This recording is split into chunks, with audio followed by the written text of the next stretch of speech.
예, 누가복음 34번째 시간입니다. 원수를 사랑하라 라는 제목으로 누가복음 6장 27절 그리고 28절의 말씀을 전하도록 하겠습니다. 예수님이 이제 제자들을 모으셨고 지금까지 이야기 앞좀 좀 이렇게 마치 드라마에서 앞의 이야기를 이렇게 요약해서 보여주듯 저희가 얘기를 해보자면은 예수님은 거부당하시던 예수님이었죠. 그 고향에서 거부당하는 선지자처럼 거부당하시던 예수님이 이제 사역들을 통하여서 제자들을 모으셨고 12제자가 완성됐습니다. 그리고 예수님이 12제자를 모으시고 무언가 설교를 시작하시는데 하나님의 나라에 대한 설교를 시작하셨습니다. 그때 제일 먼저 선포되는 것이 복 있는 사람에 대해서 선포를 하셨죠. 그래서 하나님 나라를 가진 자들이 가난한 자다라고 얘기를 했습니다. 근데 이것이 선지자와 비교가 됐었죠. 그러면서 이 가난한 사람들이 일종의 영적인 의미를 가지고 있음을 저희들이 알 수 있고, 이렇게 영적으로 가난한 사람들은 예수님의 편에 서서 모든 것을 버리고 예수님을 따르는 자로서 또한 예수를 반대하는 자들에게 고난과 미움을 받을 것임이 들어있는 그런 말씀이기도 하였어요. 그런 그런 전제가 있는 거죠. 그래서 실제 제자들은 예수님을, 초대교회 역사를 보면은 실제 예수님을 따른다는 것은 녹록치 않은 일이었고, 그들은 불법을 저지르지 않아도 예수를 믿는다는 이유만으로 순교를 당하기도 하던, 이게 네로부터 시작돼서 산발적으로 계속 일어나던 역사였습니다. 로마 황제의 국가적인 탄압을 받던 그런 역사들을 저희들이 잘 알고 있습니다. 그리고 심지어 이 12제자들은요, 저희들이 일단 뭐 전승이건 간에 그것의 사실 여부를 정확하게 어떻게 추정할 수 있을지 잘 알 수 없음에도 불구하고 12제자의 대부분은 순교당한 것으로, 요한 말고는 자연사한 사람이 없는 것으로 저희들이 알려져 있습니다. 그런 일종의 각기 제 십자가를 지고 이제 하나님 나라를 가진 자로서 살아가는 자들에게 어떻게 살아가야 하는지에 대한 삶의 윤리를 예수님이 얘기하시는데, 그 첫 번째로 얘기하는 것이 무엇이냐면은 원수를 사랑하라 라는 말씀이세요. 그러니까 여기 27절을 보면은 그러나 너희 듣는 자에게 내가 이르노니 라고 얘기하고 계시죠. 그러니까 이게 지금 예수님이 일반론적인 얘기를 하는 게 아니라, 그러니까 이런 가르침은 예전에도 많이 있었습니다. 그러니까 우리 뭐 동서고금을 막론하고 원수를 선대해야 한다. 원수가 있음에도 불구하고 그 원수 앞에서 내가 선택해야 하는 행동은 선한 행동이어야 한다라는 가르침 같은 것들은 예수님이 얘기하기 전에도 이미 동서고금에 널리 퍼져 있는 이야기였어요. 근데 예수님은 지금 이 이야기를 특정 집단을 앞에 두시고 하시고 계신 거란 말입니다. 그러니까 누구냐? 예수님을 따르던 제자들을 앞에 두고 지금 이야기를 하고 있는 거예요. 그러니까 이거는 제가 무슨 얘기를 하는 거냐면, 이거는 컨텍스트가 있는 말씀이라는 거죠. 그러니까 문맥이 있고 어떤 이 특정한 흐름 위에 놓여져 있는 가르침이라는 거예요. 그러니까 우리가 그 배경들을 좀 이해하는 것이 필요한 것이고, 제가 앞서 말한 게 바로 그 배경입니다. 그러니까 제자들, 근데 이 제자들은 어떤 제자들입니까? 양면성을 가지고 있어요. 가난합니다. 그래서 가난하기 때문에 줄일 수밖에 없어요. 줄일 수밖에 없으니까 눈물이 나는 자들입니다. 그러면서 이런 모든 것들이 어디로 기결이 되냐면은 이 옛 선지자들 같이 사람들이 미워하고 거부하고 비방하는 자들이다 라는 그런 문맥에 있는 제자들을 얘기하는 겁니다. 그러니까 양면성, 하나님 나라를 가진 자가 어떻게 이렇게 낮은 자처럼 보이고 비참한 자처럼 보일까요? 이 양면성을 가지고 있는 이 제자들에게 그 상황 속에서 너희들이 어떻게 해야 되는지를 얘기하는 거예요. 그러면서 이런 얘기를 하시는 거예요. 너희는 원수를 사랑하라. 여러분들 여기서 얘기하는 원수라는 게 무슨 뜻일까요? 이 원수를 한번 특정 지어 보자고요. 그러니까 우리가 설교 이런 원수를 사랑하라 이런 설교들을 듣다 보면은 그러니까 좀 원수의 개념들이 중구난방으로 퍼져나가는 듯한 느낌을 제가 받게 되거든요. 근데 여기서 얘기하는 원수라는 것은요, 굉장히 일종의 종교적인 의미를 가지고 있는 원수입니다. 그러니까 내 주변에서 내가 미워하는 사람의 우리가 일상적인 범주를 넘어선 어떤 집단을 이야기하는 거거든요. 그러니까 목사님들이 원수를 사랑하라 라고 얘기하면서 주변에 미워하는 사람들 떠올려 보세요 이런 얘기 하잖아요. 그러니까 사실은 그거보다는 조금 더 거대한 담론 같은 거예요. 그게 개인적인 영역으로 내려올 수 있습니다. 그렇지만은 예수님이 지금 의도하고 있는 것은 조금 더 거대한 담론이에요. 여러분들 우리의 원수가 사탄마귀다 이런 얘기들도 우리들이 하죠. 그럼 우리가 사단도 사랑해야 됩니까? 그들의 길 위에 서야 하나요? 그게 아니잖아요. 그게 아니라 여기서 얘기하는 원수는 무엇입니까? 여기서 얘기하는 원수는 예수를 따르는 것으로 말미암아 그 이유 때문에 우리를 핍박하는, 교회를 핍박하는 자들을 얘기하고 있는 거예요. 그러니까 이게 제가 다시 한번 말씀드리지만은 이 가르침은 좀 특정한 이 흐름과 컨텍스트 위에 있다라고 제가 계속 말씀드리잖아요. 여기에서 원수는 그런 자들이에요.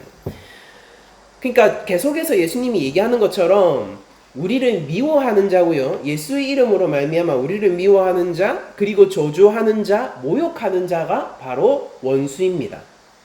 이제 그들을 사랑해라 라고 얘기하는 겁니다.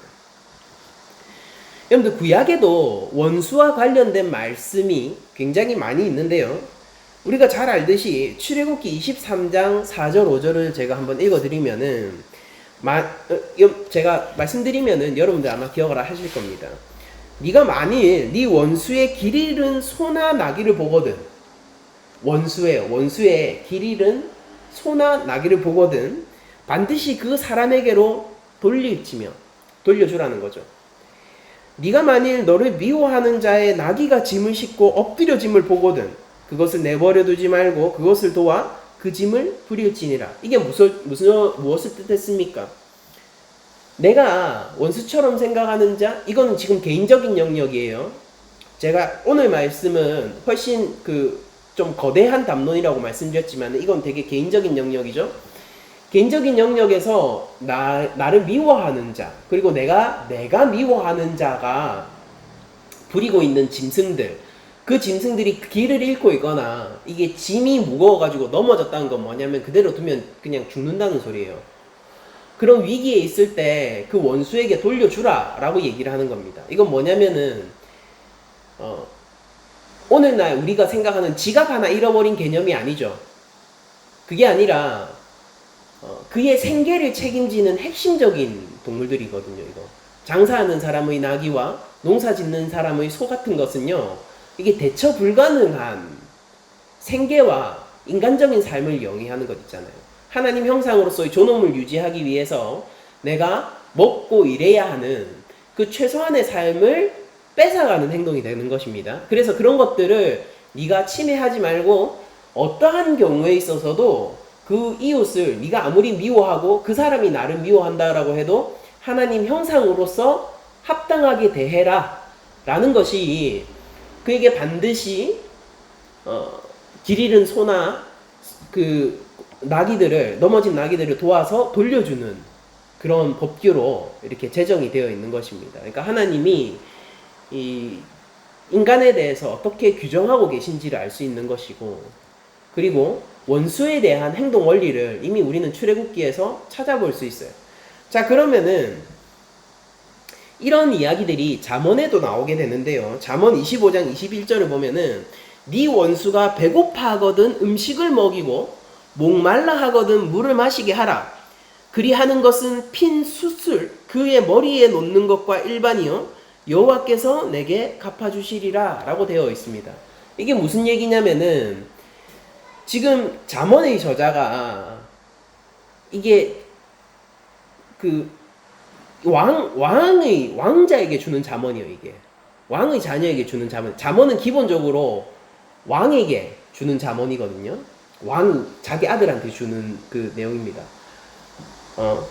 그러면은 어떤 맥락이 있는 거냐면은 원수라고 하는 것은요, 어쩌면 우리가 생각하는 것보다 훨씬 중대한 국가적인 일일 수 있어요. 그러니까 여러분들, 우리가 북한하고 지금 주적의 관계지 않습니까? 대한민국의 주적은 북한이죠.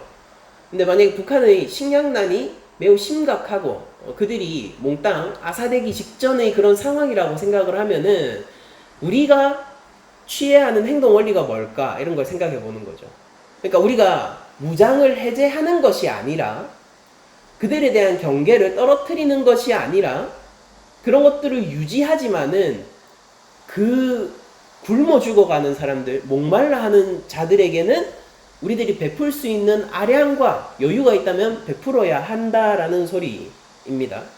그리고 우리가 아무리 나의 원수가, 그리고 내가 미워하는 자가 있다 하더라도 그가 인간적인 생활, 최소한의 생활을 영위할 수 없고 그가 생명의 위협에 놓이게 된다라면은 우리는 하나님 형상으로서 생명의 소중함을 알아 그를 도와야 한다라는 것이죠. 근데 그렇게 하는 게 어떤 거냐면은 이상해요. 보통 그렇게 얘기하면은 이런 식으로 나와야죠. 그럼 하나님이 너의 상을 너에게 준비해 주실 거야 라고 얘기를 나와야 되잖아요. 네가 아무리 원수라 할지라도 그 원수를 위하여서 하나님 형상으로서 존대하고 하나님 앞에서 올바른 일을 했다면은 네가 하나님 앞에서 상이 예비되어 있을 거야, 이렇게 보통 나와야 되잖아요. 근데 잠언 저자가 얘기하는 것은 조금 뉘앙스가 달라요. 다시 한번 읽어드릴게요. 그리 하는 것은 핀 숯을 그의 머리에 놓는 것과 일반이다라고 얘기를 합니다. 뭐냐면은 이제 불타오르는 숯 있잖아요. 숯. 그것을 그 원수의 머리 위에 놓는 거랑 똑같대요. 이게 어떻습니까? 심판의 개념이고 보복의 개념이에요. 그러니까 하나님이 이해를 잘 하셔야 돼요. 하나님의 길, 여호와 경외의 길을 따르는 자가 하나님 백성으로서, 그리고 예수 그리스도의 제자도의 길을 따르는 자가 예수 그리스도의 제자로서 합당한 일을 하고 하나님의 형상으로서 하나님이 모든 자에게 그러하듯 사람들에게 선대하게 될 때, 그때 일어나는 일이 뭐냐면은 하나님의 심판이 거기 머물게 된다는 뜻입니다. 내가 선대했는데 그 사람이 하나님의 심판 안에 들어간다고요. 굉장히 이상한 내용 같지 않으세요? 여러분들, 하나님은 잠언의 또 다른 그 구절이 뭐가 있냐면요, 여호와의 눈이 어디에서든지 있어서 선인과 악인을 감찰한다라는 말씀이 있거든요. 내가 하나님 앞에서 반드시 추구해야 할 하나님 백성의 길을 계속해서 선택하고 행동하고 나아가게 된다면은, 그럼에도 불구하고 나의 원수로 계속 남는 자가 있다면은 하나님은 그에게 그의 행동에 합당한 벌을 내리실 거다라는 뜻입니다.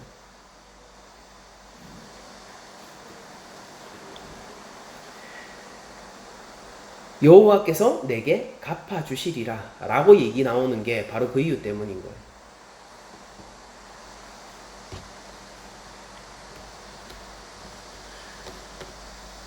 그러니까 우리가 왜 원수에게 선대해야 하느냐면은 첫 번째 이유는 여호와 하나님이 우리를 지켜보시고 계시기 때문입니다.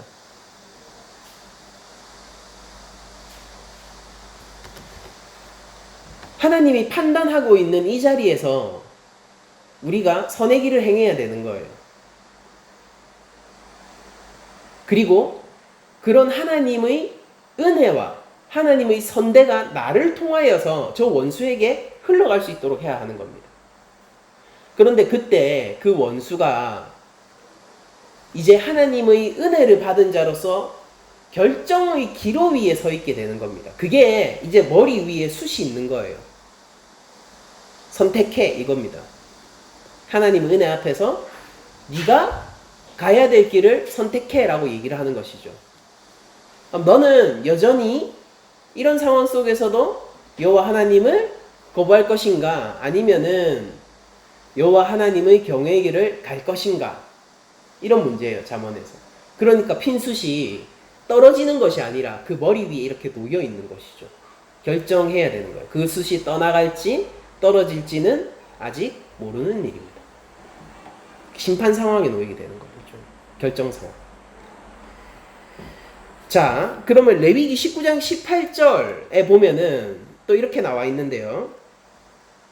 지금 원수와 관련된 구약적 맥락들을 살펴보고 있는 것입니다. 원수를 갚지 말며, 이게 뭐냐면 보복하지 말며 이 말입니다.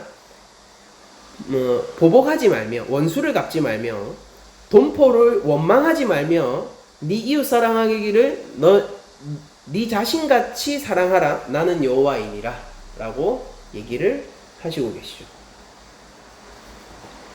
이게 우리가 우리의 대적들과 원수들을 사랑해야 되는 구약적 근거들입니다. 제가 다시 한번 말씀드리지만은 오늘 누가복음 본문에 나오는 원수는요,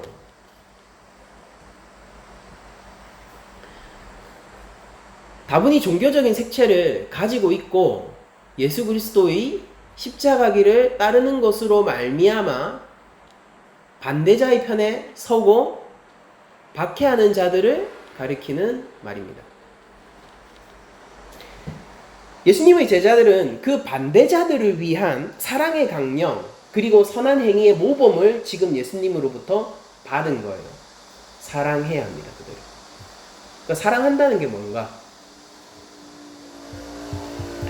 오늘 본문은 총 4가지로 나눠볼 수 있죠. 첫 번째, 원수를 사랑하라. 대강령이에요. 그럼 원수를 사랑하는 방법이 뭡니까? 두 번째, 미워하는 자를 선대해야 합니다. 세 번째, 저주하는 자를 위해서 축복해야 합니다. 네 번째, 모욕하는 자를 위하여서 기도해야 합니다.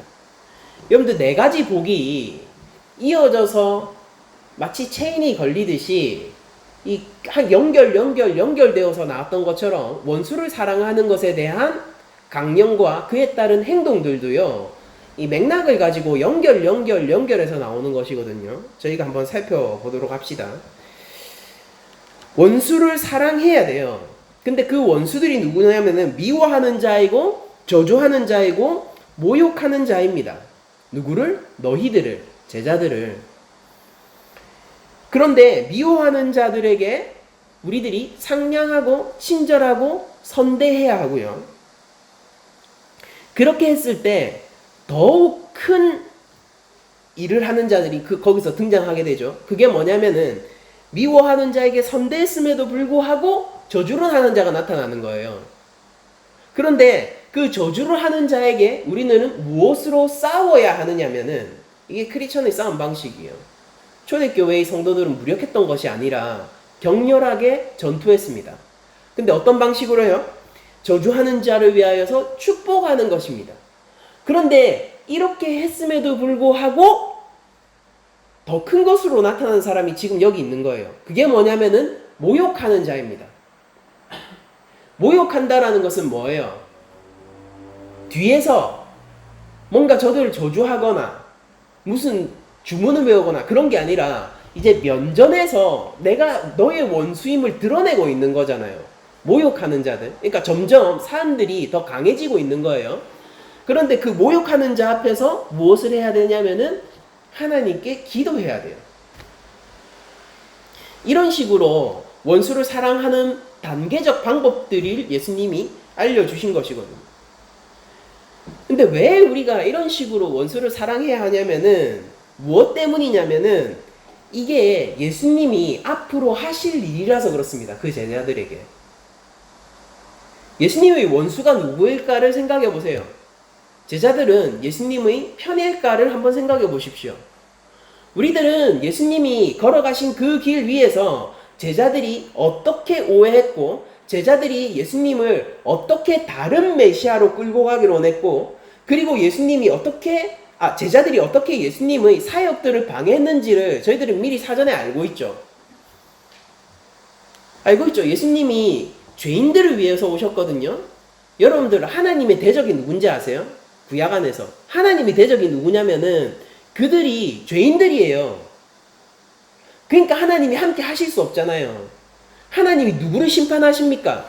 죄인들을 심판하세요. 삼위일체 가운데 제2성자 예수 그리스도의 대적이 누구이겠습니까? 죄인들이에요. 근데 예수님이 이 땅에 오셔서 죄인들을 불러 모아서 그들이 제자가 됐잖아요.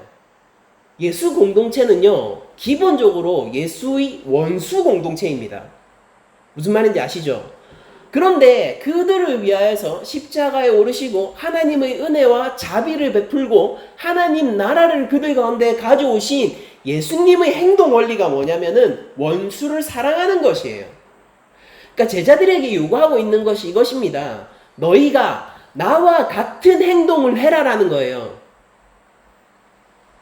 예수님이 먼저 하신 그 일을 너희가 해라라는 것입니다. 예수님이 이미 제자들을 불러 모아서 제자로 삼으셨을 때 그 행동 자체가 무엇을 의미하냐면은 원수를 사랑한 것입니다.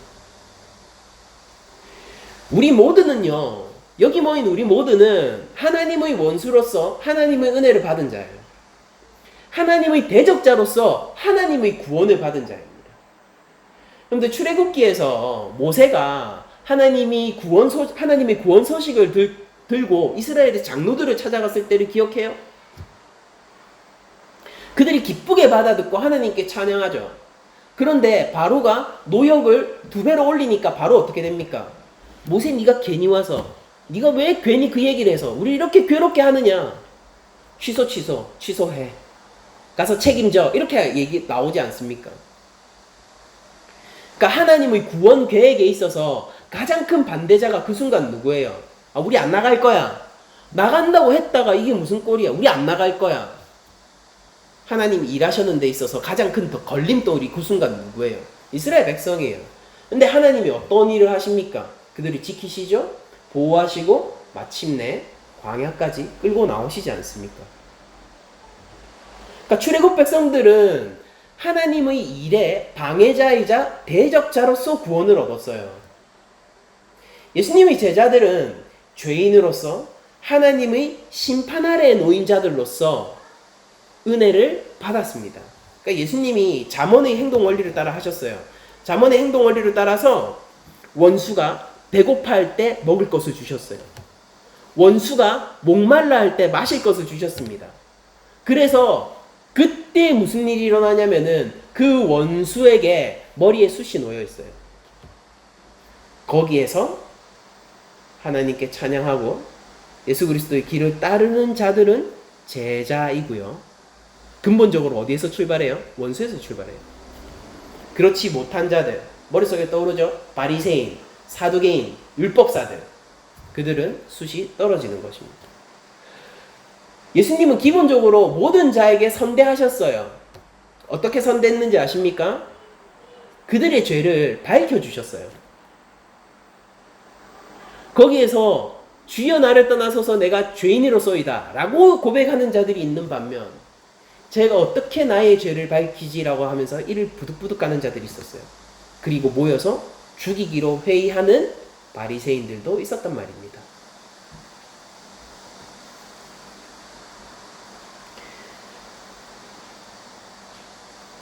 예수님은 하나님의 거룩한 용서를 가지고 이 땅에 오셨습니다. 하나님의 용서를 받은 자들은 하나님을 따라 용서를 베푸는 방법을 배운 자들입니다. 하나님은 놀라울 정도로 모든 이들에게 자비를 베푸시고 선대하신다는 것을 알 수 있어요. 우리 구약에도 하나님이 의인에게나 악인에게나 동일하게 햇빛을 내려주시고 비를 내려주시는 것을 발견하게 됩니다. 하나님은 기본적으로 모든 자들에게 생명의 축복을 내려주시고 그 삶을 지켜봐 주시고 동일한 기회들을 주세요. 하나님은 선대하세요. 우리도 그래야 한다고요. 그래서 여러분들 바울은요, 원수를 사랑해라. 그리고 미워하는 자를 선대하고 그랬더니 더 크게 나타나서 저주하는 자에게 축복하고, 그랬더니 이제 면전 앞에 나와서 모욕하는 자들을 위해서 기도하라라는 이 삶을 가장 잘 지킨 사람 중에 한 명입니다. 그가 고린도 교회에게 이러한 말을 전합니다. 제가 세번역 성경으로 읽어드릴게요. 세번역 여기입니다. 고린도전서 4장 10절입니다.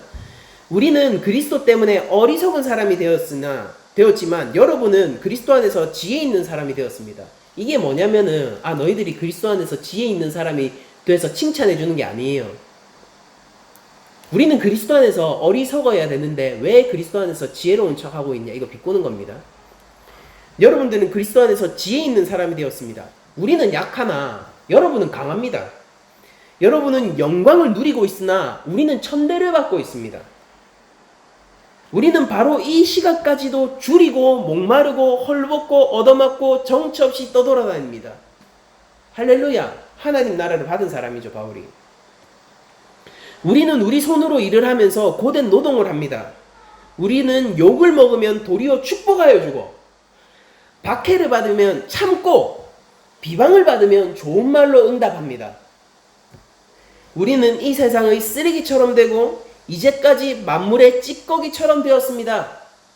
바울이 자기들이 어떻게 해왔다는 거예요. 내가 그리스도 안에서 어리석게 살아가고 그리스도 앞에서 약하게 살아가고 세상 가운데 쓰레기여 찌꺼기처럼 여겨지면서 살고 있다. 그래서 너무 바보 같아서 복수해야 되는 상황에서도 축복하고 있고 모욕을 주는 사람 앞에서도 좋은 말로 화답하고 있다. 난 그들을 위해서 기도하고 있고 선대하며 축복의 메시지를 전한다 라고 얘기를 하고 있지 않습니까? 내가 이런 말을 쓰는 것은 여러분을 부끄럽게 하려는 것이 아니라 나의 사랑하는 자녀들 같이 훈계하려는 것입니다 라고 이어서 얘기하고 있어요. 그러니까 이 얘기를 왜 하는 거예요? 고린도 교회야, 너희가 이 고린도 도시가요 엄청 부유한 도시예요. 여기 사는 사람들이 잘 사는 사람들이라고요. 고린도 교회는 잘난 사람들이 많이 모였다고요. 그러니까 그들의 위선을 꼬집으면서 바울이 이렇게 얘기하는 겁니다. 나는 그리스도 안에서 약하다. 근데 왜 내가 이 얘기를 하냐면은 너희들의 잘못을 드러내서 너희들과 싸우고 부끄럽게 하려고 하는 게 아니라 사랑하는 자녀에게 훈계함 같이 피 끓는 마음으로 너희들이 그리스도의 행동 원리로 돌아서기를 원한다. 그것 때문에 이 얘기를 한다라고 얘기를 하고 있는 것입니다. 그리스도 안에서 여러분들에게 1만 명의 스승이 있을지 몰라도 아버지는 여럿이 있을 수 없습니다. 그리스도 안에서 복음으로 내가 여러분들을 낳았습니다. 그러므로 나는 여러분들에게 권합니다. 여러분은 나를 본받는 사람이 되십시오. 어떻게 하라는 겁니까? 예수님이 오늘 가르쳐 주신 그 말씀을 이행하라는 것이죠. 욕을 먹으면 도리어 축복해 주세요. 싸우지 말고요. 근데 어떻게 고린도 교회 안에서는 분파맞아 있습니까? 박해를 받으면 참으세요. 왜 고린도 교회 안에서는 박해를 받을 때마다 더 큰 힘을 동원해서 복수를 하고 있습니까? 비방을 받으면 좋은 말로 응답하십시오. 어찌하여서 서로 간에 분쟁하고 싸우고 심지어 세상 법정에까지 그런 것들을 가지고 가십니까? 바울은 로마서 12장 16절에도 이렇게 고백하고 있습니다. 서로 마음을 같이하여 높은 데 마음을 두지 말고 도리어 낮은 데 처하며 스스로 지혜 있는 채 하지 말라 라고 얘기하고 있습니다. 여기서 지혜 있는 채 하지 말라라는 것은 겸손을 떨거나 겸양을 떨라는 얘기가 아니라 하나님 안에서 하나님의 지혜가 더 높다는 사실을 인정하라는 소리예요. 내 길을 내가 찾아보고 나의 지혜로 어찌어찌 할 수 없는 일들이 세상 가운데 있다라는 소리입니다. 지혜 있는 채 하지 말라. 아무에게도 악을 악으로 갚지 말고 모든 사람 앞에서 선한 일을 도모하라. 할 수 있거든. 너희로서는 모든 사람과 더불어 화목하라. 내 사랑하는 자들아, 내가 친히 원수를 갚지 말고 하나님의 진노하심에 맡겨라. 원수에게 왜 선대합니까? 그게 그에게 하나님의 진노의 숯을 놓는 행위예요. 원수를 우리가 어떻게 사랑합니까? 우리가 원수를 사랑할 때 무슨 일이 일어납니까? 그것은 하나님께서 정당한 심판 권한을 가지신 하나님께서, 우리에게는 그런 권한이 없어요. 정당한 적법한 심판의 권한을 가지신 하나님의 주권을 인정하면서 그분께 원수를 맡기는 일이에요. 거기에서 우리는 정직해야겠죠. 내가 원수면 어떡할래요? 그러니까 이거를 하나님 보복해 주실 거야 그런 개념으로 가시면 안 됩니다. 내가 원수면 어떡할 거예요? 하나님께 맡긴다라는 것은 내가 그 순간 정직해야 된다라는 소리예요. 저 사람이 정직하면 어떡할 거냐고요. 하나님이 진노하심에 맡기라 기록되었으래 때 원수 갚는 것이 내게 있으니 내가 갚으리라 주께서 말씀하시니라. 네 원수가 줄이거든 먹이고 목마르거든 마시게 하라. 그리함으로써 네가 숯불을 그 머리에 쌓아 놓으리라. 이 잠언 말씀을 지금 가지고 와가지고 인용하고 있는 것입니다. 악에게 지지 말고 선으로 악을 이기라. 베드로 역시 이런 권면을 제자들에게 하고 있습니다. 악을 악으로 욕을 욕으로 갚지 말고 도리어 복을 빌라. 이를 위하여 너희가 부르심을 받았으니 이는 복을 이어받게 하려 하시니라. 이거는 제가 다시 한번 읽어드릴게요. 악을 악으로 욕을 욕으로 갚지 말고 도리어 복을 빌라. 이를 위하여 너희가 부르심을 받았으니. 베드로는 심지어 이런 얘기까지 하는 거예요. 이것 때문에 너희가 부르심을 받았다. 이것이 우리의 소명이다. 제자의 소명이다. 이런 얘기까지 하는 거예요. 그러면서 왜 그래야 하느냐? 이유가 뭡니까? 이는 복을 이어받게 하려 하심이라. 여러분들 누가복음이 지금 4가지 복을 선포한 이후에 원수를 사랑하라라는 얘기가 나왔어요. 이건 결코 우연이 아닙니다. 이건 어떤 연관이 있는 흐름인 거예요. 베드로 역시 복을 이어받기 위해서 너희가 원수를 선대하고 사랑하는 길을 택하고 악에게 악으로 대항하는 것이 아니라 선으로 악을 이기라 라는 얘기를 하는 것. 이 베드로와 바울의 말을 제가 섞은 것이죠. 이 얘기를 하는 것은 결코 우연이 아니라 이것이 바로 예수 그리스도의 행동하신 이 땅 가운데서 사역하신 원리이기 때문이에요. 하나님은 늘 언제나 원수들에게 기회를 주셨습니다. 예수 그리스도는 늘 언제나 대적자들에게 자비를 베푸셨어요. 우리가 그리스도의 대적자로서 은혜를 입은 자들이라면요, 우리는 마땅히 나의 아량 때문이 아니라, 여러분들 근거를 제대로 두셔야 되는 거예요. 나의 아량 때문이 아니라, 나의 속 넓음 때문이 아니라 하나님의 은혜를 전해야 함으로 내가 받은 하나님의 은혜를 거짓없이 있는 그대로 상대방에게 드러내 보여줘야 되는 거예요. 그러므로 우리가 원수를 사랑하기 위해서는요, 몇 가지 필요한 지점들이 생겨나죠. 내가 어떻게 하나님의 원수인지를, 즉 다시 돌려 얘기하면은 내가 어떻게 하나님 앞에서 죄인지를 깨달아 앉는 일이 필요한 것입니다. 그리고 나에게 주어진 이 구원과 하나님이 주신 생명이 얼마나 감사하고 놀라운 것인지를 깨달아 아는 일이에요. 그렇게 내가 하나님의 은혜를 많이 알면 알수록, 하나님의 은혜를 많이 느끼면 느낄수록 나는 그 은혜를 비춰 보일 수 있는 자가 되거든요. 그게 원수들에게 선대할 수 있는, 그들을 축복할 수 있는, 그들을 위하여서 하나님 앞에 기도할 수 있는 원동력이 되는 것입니다. 그러니까 여러분들 아무리 속이 넓어봤자 원수를 우리가 어떻게 사랑할 수 있겠어요? 이빨을 부득부득 갈면서 참는 거잖아요. 근데 예수님이 명령하신 것은 원수들을 참아내고 감내해내라가 아니에요. 원수를 사랑하라라는 것이거든요. 어떻게 할 수 있습니까? 저는 인간적인 힘으로 거의 불가능할 것이라고 생각합니다. 다만 우리는 하나님에게 원수로서 은혜를 입은 자들로서 그 은혜를 드러내 보일 뿐인 거예요. 주께서 나에게 하셨듯 내가 그렇게 하는 겁니다. 1억 빚진 자가 그 1억이란 돈을 탕감받았는데 100만 원 빚진 자에게 가서 네가 100만 원을 나에게 오늘까지 갚기로 하지 않았느냐라고 그를 닥달한다라면은 1억을 탕감해준 주인이 뭐라고 하겠습니까? 예수님이 요구하는 거는 여러분들에게 무거운 짐을 질라는 게 아니에요. 주께서는 이렇게 얘기하십니다. 내가 너희에게 1억의 빚을 대신 지고 갚았다. 100만 원 빚진 거 탕감해줘. 이 얘기하는 겁니다. 그러니까 우리가 하나님의 은혜를 알지 못하면은 원수를 사랑하는 계명을 지킬 수 없는 거예요. 참아내고 감내해낼 수는 있겠죠. 어떻게 사랑하겠습니까, 그런데? 여러분들, 우리는 원수를 사랑해야 합니다. 이것은 복 있는 자들에게 주시는 사랑의 강령이에요. 복 있는 자들에게 주시는 사랑의 강령이에요.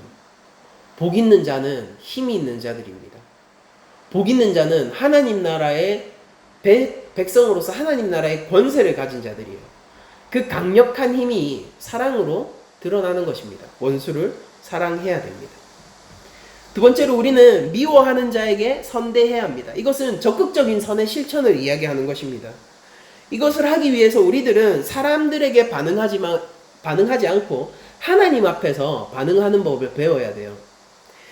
여러분들 잘 생각해 보십시오. 우리가 사람들의 그 모습들과 사람들의 행동들을 보게 된다면은 나를 미워하고 나를 깔보고, 이게 진짜 열받는 거죠. 깔보는 게. 나를 깔보고 나를 모욕하는 자 앞에서, 나를 싫어하는 자 앞에서 우리가 그 사람을 보면 어떻게 선대할 수 있겠어요? 그게 아니에요. 여러분들 세상에도 그런 일들이 많죠.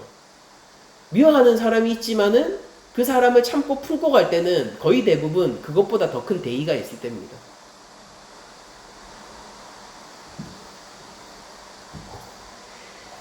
우리들은 더 큰 하나님을 바라봐야 돼요. 그래서 하나님 앞에서 반응해야 됩니다. 하나님이 주신 은혜에게 반응해야 되고, 그 사람 위에 서 있는 하나님을 보면서 반응해야 되는 거예요. 그 머리 위에 핀 숯을 보면서 우리가 그 영혼을 긍휼히 여겨야 하는 것이죠. 여러분들, 우리 하나님 앞에 반응해야 됩니다. 그렇게 할 때 우리들은 미워하는 자를 선대할 수 있게 돼요. 이것이 원수를 사랑하는 첫 번째 행동 전략입니다. 근데 그거보다 더 크게 우리를 저주하는 자가 있으면 어떡할까요? 저주하는 자가 나타나면은요, 오히려 축복해야 됩니다. 이게 왜 그러냐면은 예수님이 그렇게 하셨기 때문이에요. 이 제자들이 10장에서 보면은 예수님이 그렇게 하실 것이기 때문입니다. 우리 주기도 보면은 우리가 우리 죄를 사하여 준 것 같이 하늘에서도 우리 죄를 사하게 해달라는 기도문이 들어있죠. 주님께서 가르쳐 주신 기도문이잖아요. 근데 누가복음 23장 34절을 보세요. 이에 예수께서 이르시되 아버지 저들을 사하여 주옵소서, 자기들이 하는 것을 알지 못함이니이다 하시더라. 그들이 그의 옷을 나눠 제비 뽑을세. 십자가 위에 달려서 로마의 군인들이 예수를 조롱하며 제비를 뽑아 예수님의 옷을 누가 가질지를 정하고 있을 때 예수님은 그들 앞에서 무엇을 기도하셨냐면은 저들을 용서하여 주시옵소서, 저들을 사하여 주시옵소서, 저들은 무슨 일을 벌이고 있는지 스스로도 알지 못합니다 라는 기도를 드리고 계셨단 말이에요. 이게 바로 저주하는 자를 위해서 축복하는 예수님의 모습이 아니겠습니까? 예수님의 제자된 스데반 역시 예수님의 이 일을 동일하게 행하는 장면을 사도행전에서 볼 수 있습니다. 사도행전 7장 59절입니다. 그들이 돌로 스데반을 치니 스데반이 부르짖어 이르되 주 예수여 내 영혼을 받으시옵소서 하고 무릎을 꿇고 크게 불러 이르되 주여 이 죄를 그들에게 돌리지 마옵소서 하고 자니라. 죽었다는 얘기죠. 주여 이 죄를 그들에게 돌리지 마옵소서. 스데반이 어떻게 이런 기도를 할 수 있었습니까? 스데반은 주 예수 그리스도의 은혜를 입은 자로서 예수 그리스도의 은혜를 사람들 앞에서 보여준 것이에요. 스데반이 자신을 미워하고 자신에게 돌을 던지는 원수들 앞에서 무엇을 바라보았습니까? 그의 시선이 어디에 향해 있는 것이죠? 여러분들 나에게 돌을 던지지 마세요 라고 얘기할 수도 있었을 거예요. 그리고 그건 합당한 얘기잖아요. 근데 스데반은 그 순간에서도 뭘 하고 있냐면은 주여라고 외치고 있단 말입니다. 그러니까 이게 비밀인 겁니다. 우리가 원수를 선대할 수 있는 비밀이에요. 그 사람의 행동을 보는 것이 아니라 그 사람들의 판단을 나에게 적용시키는 것이 아니라 하나님의 판단을 나에게 적용시키는 것이고 그 상황 위에 있는 하나님을 보는 것이고 저번 주 설교인 사울의 마음에서 벗어나기 핵심이 그거였잖아요. 인물과 상황을 넘어서서 하나님에게까지 시선을 도달하게 하는 것. 그렇게 할 때 우리는 원수를 사랑할 수 있게 되는 겁니다. 다윗의 원수가 누구였죠? 사울이에요. 근데 왜 다윗은 사울을 죽일 수 있는 자리에서 그를 죽이지 않습니까? 하나님이 세우신 왕의 목숨을 내가 어찌해야 할 수 있느냐가 다윗의 생각이지 않습니까? 그러니까 거기까지 시선이 우리들이 가야 되는 것이죠. 다윗은 참으로 원수를 사랑하라는 말을 실천하면서 사는 자였어요. 여러분들 잘 생각해 보세요. 사람들이 저주는요, 우리의 삶에 실제적인 영향을 미치지 못해요. 여러분들 사람이 나를 미워한다고 해서 내가 진짜 근본적으로 미운 사람이 될 수 없거든요. 여러분들 사람들이 나를 저주한다고 해서 내가 근본적으로 삶의 저주를 받은 사람일 수가 없어요. 그 사람이 주위를 조작하고 환경을 조작해서 나를 쓸모없는 사람처럼 정치적으로 몰아갈 수 있어요. 회사 내에서도 그런 일이 있을 수 있고 친구 관계에서도 그런 일이 있을 수 있습니다. 근데 그렇다고 해서 내가 진짜로 쓸모없는 사람인 것이 아니란 말이에요. 우리는 사람들에게 눈을 둘 때 그것에게 영향을 받고 그것 때문에 무너지고 내가 쓸모없는 자처럼 내가 저주받아야 할 자처럼 내가 미움받아야 하는 자처럼 스스로를 비하고는 하죠. 근데 그럴 수 없다고요. 그들의 판단은 그들의 영향력은 아무것도 실제적으로 영향을 미치지 않는 겁니다.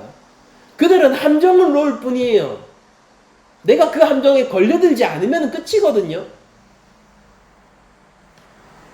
근데 여러분들 그게 무슨 뜻이냐면은 그들에게는 제 인생에 대한 합법적인 판단자로서의 권한이 없다라는 소리입니다.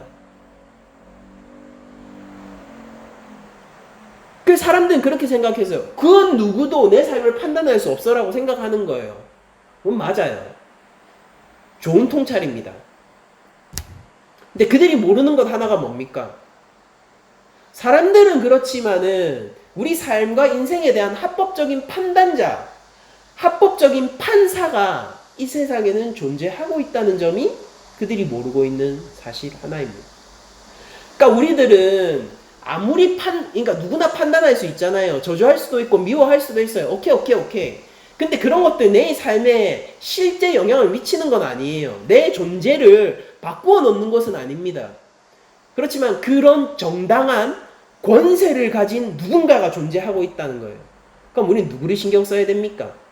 우리 인생에 대한 합법적인 판단자를 더 신경 써야 돼요. 그게 누구예요? 하나님 나라의 주권을 가진 주 예수 그리스도 아닙니까? 그들이 아무리 저주해봤자 그 저주가 실제 우리 저주가 되지는 못해요.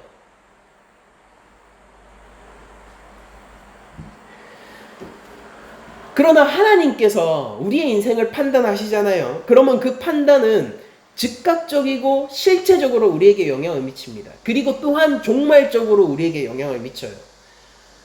그 하나님은 바로 모든 인생에 대해서 정당한 심판의 권세를 가지신 주 예수 그리스도를 말하는 겁니다. 고린도전서 16장 22절은 우리에게 이렇게 가르치고 있습니다. 만일 누구든지 주를 사랑하지 않으면 저주를 받을지어다 라고 얘기하고 있어요. 그러니까 우리가 저주하는 자 앞에서 그들의 저주를 돌려서 축복하는 것은 오히려 쉬운 일이에요. 그 저주는 아무것도 아닌 거니까. 근데 우리가 진짜 저주 앞에 서면 안 되잖아요. 그들이 저주해봤자 그건 아무것도 아니라니까요. 우리를 진짜 저주 앞으로 돌려 세울 수 있는 아무런 능력이 없는 거예요. 아니 내 머리카락 잘라가라고 하고 내 손톱 잘라가라고 하세요. 밀집 인형에 넣고 내 사진 붙여놓고 눈을 태우고 못으로 박으라고 그러세요. 그러니까 아무것도 아니라고요. 그게 아무런 영향을 미칠 수 없다니까요. 그들에게는 그 어떤 내 인생에 대한, 내 존재에 대한 합법적인 판단 근거가 없기 때문입니다. 그들에게는 그런 권세가 없어요. 인생에 대한 권세가. 근데 하나님이라면 얘기가 달라지는 거예요. 하나님이 저주하시잖아요. 제 인생은 즉각적으로 저주의 상태로 돌입하는 겁니다. 근원적으로 말이에요. 돈이 아무리 많아도, 나에게 어떤 세상적인 권세와 명예가 있다고 하더라도, 사람들이 칭찬이 있다 하더라도요, 하나님께서 인생을 저주하시면 즉각적으로 저주 상태로 들어가는 거예요. 이게 진짜 무서운 거예요. 여러분들, 거기에서 지키는 방법이 뭡니까? 바울이 우리에게 얘기하는 게 뭐죠? 주를 사랑해라. 여러분들, 우리는 예수 그리스도를 따르고 사랑하는 자들로서 원수를 사랑해야 하는 것입니다. 주께서 우리에게 하셨듯 그 은혜를 우리가 그냥 보여주면 되는 거예요. 그러니까 우리가 받은 게 없이 쌓아 올리려고 하면은 이 얼마나 무거운 계명입니까? 진짜 괴로운 삶일 것 같지 않으세요? 원수를 사랑해야 돼요. 처음부터 쌓아 올려야 되면 얼마나 힘들겠어요. 근데 여러분들, 우리가 1억을 탕감받은 자들로서 100만 원 탕감해 주는 거는 어렵지 않다고요.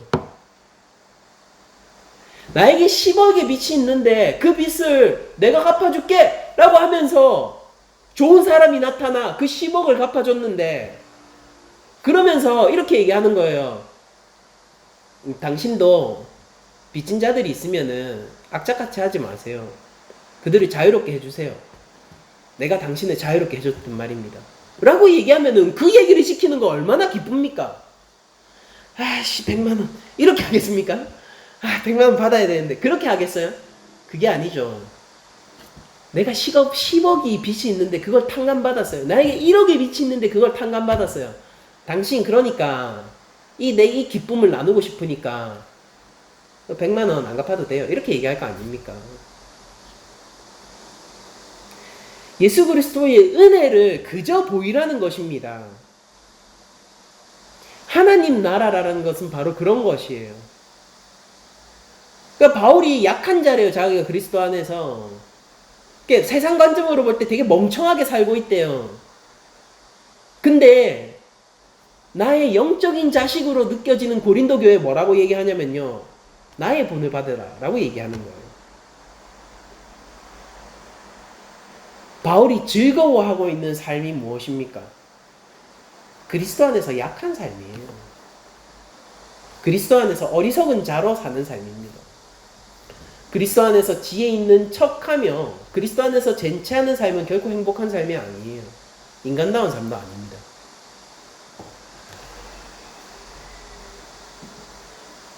아무리 사람들이 저주의 효력이 있는 것처럼 행동한다 하더라도, 여러분들, 이건 다양한 관점에서 해석될 수 있겠죠. 각자의 삶 속에서 한번 적용해 보세요. 아무리 사람들이 내 저주가 효력이 있는 것처럼 행동한다 할지라도요, 아무런 적법한 권세가 없습니다. 우리는 진짜 우리를 심판하실 수 있는 분 앞에서 행동해야 돼요. 주를 사랑해야 됩니다. 주의 계명이 무엇입니까? 오늘 얘기하는 주의 계명이 무엇입니까? 저주하는 자를 위해서 축복해야 되는 거예요. 그런데 그들의 행동과 그냥 사람 자체를 보지 마시고 그 영혼을 바라보세요. 하나님의 시선까지 한번 눈을 닿아보세요. 여러분들, 이스라엘 백성들이 만약에 열재앙 기간 동안에 파라오를 영적인 눈으로 바라볼 수 있었다면요, 파라오를 위해서 기도하게 됐을 거예요. 저 사람이 어쩌려고 저러나? 저 사람이 어쩌려고 우리를 이렇게 끝까지 잡고 여호와의 말씀에 거역하는가, 반역하는가 라고 그를 위하여서 오히려 기도할 수 있었을 거라고요. 그러니까 모세가 안타까운 거 아닙니까? 매번 갈 때마다. 제발 말 좀 들어라. 제발 말 좀 들어라. 니를 위해서 하는 말인데 제발 말 좀 들어줘. 이제 안타까울 거 아닙니까? 파라오는 근데 그거를 뭐라고 받아들입니까? 도전으로 받아들여요.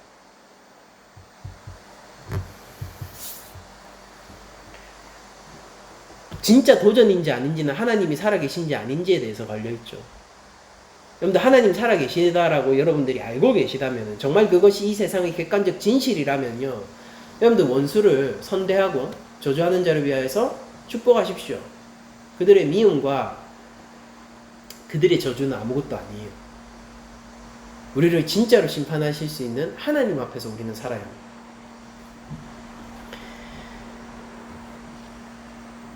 여러분들, 그리고 마지막으로 이제 원수를 사랑하는 실제 행동의 계명 세 번째, 모욕하는 자를 위하여서 기도하라라고 얘기를 합니다. 여러분들, 선대하는 것보다 축복하는 게 더 큰 행동이에요. 그리고 축복하는 것보다 하나님 앞에 기도하는 것이 더 큰 행동입니다. 무슨 의미인지 한번 알아보겠습니다. 이것은 무엇이냐면은 예수 그리스도를 반대하고 있는 원수, 내가 주님의 길을, 제자의 길을 가는 것으로 말미암아 핍박하는 반대자들의 처우를 하나님 앞에 맡겨라 라는 얘기입니다.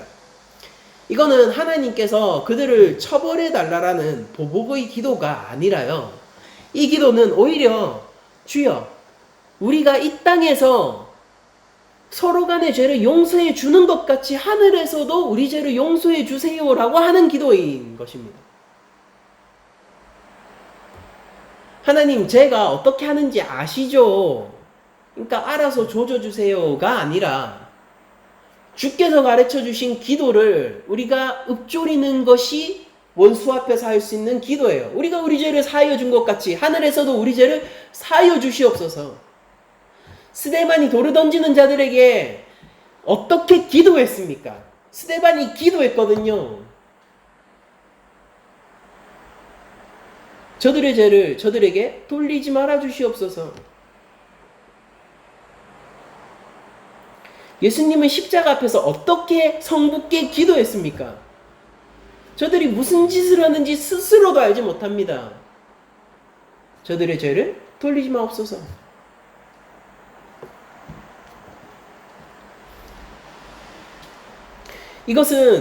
이 기도는 우리가 참으로 영혼을 향한 긍휼을 가지고 있을 때 할 수 있는 기도입니다. 그런데 이제 모욕하는 자가 나왔다고요. 그러니까 눈앞에서 직접적인 반대에 부딪히게 됐다라는 소리예요. 우리 가는 길을 방해하는 것이고요.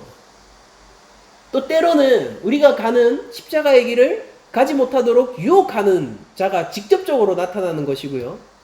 비웃는 것이고요. 멍청하다 생각하는 것이고요. 실제 조롱하는 것입니다. 그 앞에서 우리들은 기도해야 하는 거예요. 어떤 기도를? 주께서 십자가에서 하신 기도를. 스데반이 돌 던지는 자들 앞에서 했던 그 기도를 주님이 우리에게 가르쳐 주신 주 기도문의 그 기도를 우리가 해야 된다라는 소리예요. 이것은 하나님을 온전히 신뢰하고 의지할 때만 가능한 기도입니다. 우리는 하나님을 온전히 신뢰하고 그분의 선하신 판단을 완전히 믿으면서 그분의 긍휼을 믿으면서 예수 그리스도의 은혜 안에서 이런 기도를 하는 것이죠. 근데 우리들은 하나님 나라를 받은 자들이에요. 눈물을 흘렸지만 위로를 받은 자들입니다. 주께서 말할 수 없는 생명의 축복을 더해준 자들이라고요. 그러니까 그 안에서 우리들이 계속 머무는 노력들을 해야 되는 거예요. 그 안에서 머물고 우리에게 있는 이 복을 깨달아 알고 우리의 이 프라이드 높은 하나님 백성으로서의 삶을 계속 견지해 나갈 때 하나님에 대해서 온전히 신뢰하고, 여러분들 성도들의 삶을 바라보세요. 항상 꼬여있고 뒤틀려 있는 거 안 느껴지세요? 제가 오늘 어린이 설교에서도 얘기했지만은 요셉의 삶이 어떻습니까? 성경 동화에서는 거기에서도 원망하지 않아서 이렇게 아름답게 나왔지만은 제가 뭐라고 했어요? 진짜 그랬을까, 아미나? 원망이 되지 않았을까? 근데 그렇게 원망드는 상황이 인생입니다. 신자 인생이 원래 그래요. 근데 모든 사람이 다 그래요, 원래. 근데 그 안에서도 하나님을 믿는 것이요, 그분의 선함을 우리들이 아는 것, 인지적으로 단순히 아는 것이 아니라 우리 경험적으로 알고 정말로 하나님을 만나 인격적으로 아는 것, 그 선하심을 놓치지 않는 것, 나에게 있는 예수 그리스도의 그 은혜를 계속해서 곱씹어 나의 것으로 만들고 주 안에서 계속 머물러 가는 것, 그게 바로 우리들을 살리는 길이고 원수를 사랑할 수 있게 하는 힘의 모든 근원이자 원동력입니다.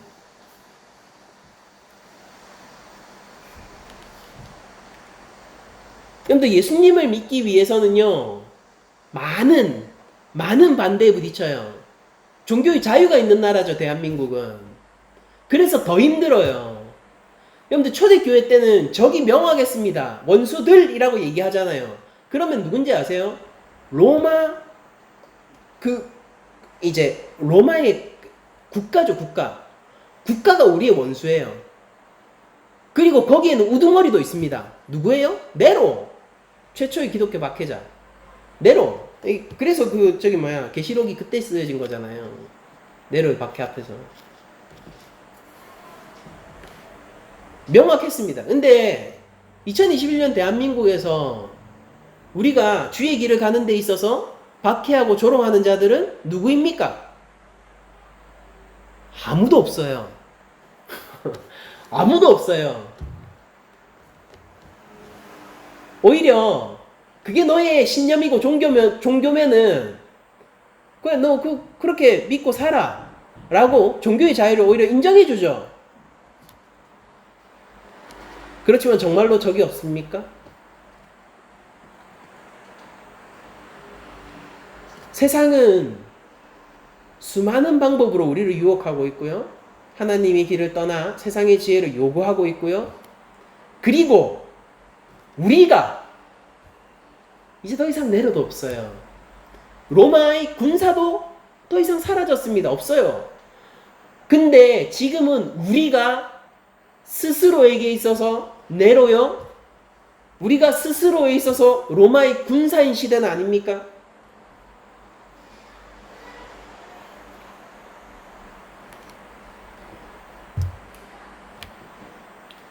그러므로 우리는 더욱더 주님의 은혜 안에 머무는 것이 필요한 것입니다. 하나님의 대적자인 죄인들을 불러 모으신 예수님을 생각하세요. 근데 그들이 제자가 되었습니다. 여러분들 이 깊이를 아십니까? 하나님의 원수인, 하나님의 진노 아래 놓인, 하나님이 심판해야 할 죄인들을 위하여서 이 땅에 예수님이 오셔서 그들을 불러 모아 제자로 만드셨어요. 우리 스스로가 다시 원수의 길로 들어서서는 안 될 것입니다. 선한 일을 행해야 돼요.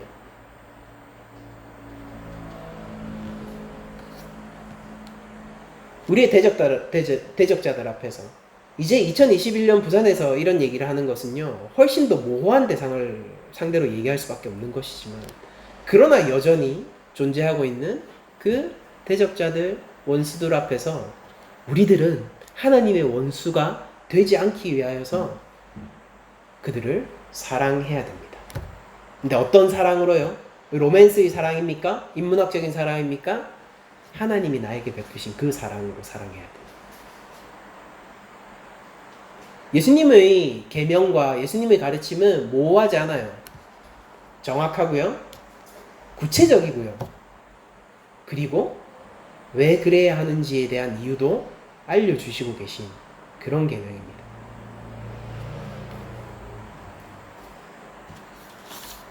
말씀 마무리하겠습니다.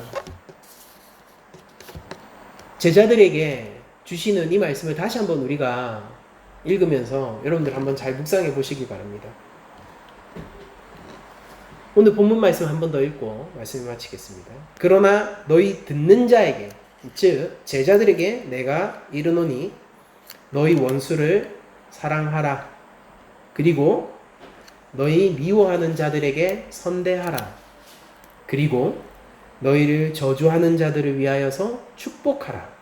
그리고 너희를 모욕하는 자를 위하여서 기도하라. 바로 이것이 하나님의 원수된 죄인된 우리들을 위하여 주님께서 해주신 믿음의 본입니다. 한 주간 주님의 은혜 안에 머무시는 여러분들이 되시기를 원하고, 하나님의 길 위에서 예수 그리스도의 제자의 길 위에서 정직한 제자로 하나님의 은혜와 사랑을 드러내 보일 수 있는 우리 낮은 자리 교회 전체가 되기를 축원하고 바라며 모든 말씀을 마치도록 하겠습니다.